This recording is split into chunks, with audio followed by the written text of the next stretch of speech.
এই যে ভূমিকম্প হলো আপনার গান বাজনা বাজানোর কারণে, মুহাম্মদ সাল্লাল্লাহু আলাইহি ওয়াসাল্লাম কি মিথ্যা কথা বলে?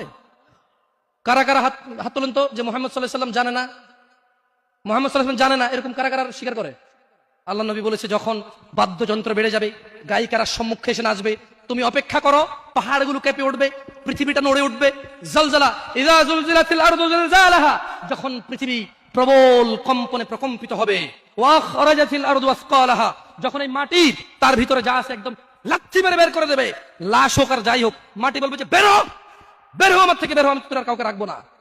ওয়াকাল আল ইনসান, মানুষ বলবে মালাহা মালাহা, পৃথিবীটা কি হলো, এই মাটির কি হলো, কেন সে কবরগুলো লাশগুলো বের করে দিচ্ছে, কেন সে স্বর্ণ মতি হীরা মানিক বের করে দিচ্ছে, মালাহা, এর কি হলো, কেন পাহাড় নড়ে উঠছে, কেন পাহাড় ভেঙে চূর্ণ বিচূর্ণ হয়ে যাচ্ছে? মানুষ বলবে মালাহা, পৃথিবীর কি হলো, বিআন্না রাব্বাকা আওহালাহা, পৃথিবী এটা করবে, বিআন্না রাব্বাক, কারণ তোমার প্রতিপালক আওহালাহা, পৃথিবীকে আদেশ করেছে।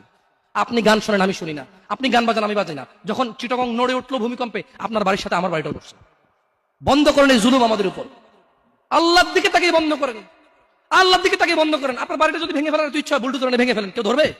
কেউ জিজ্ঞেস করবে আপনাকে? আপনি গান বাজনা শুনে ভাবে পৃথিবীতে বিপর্যয় নিয়ে আসতেছেন।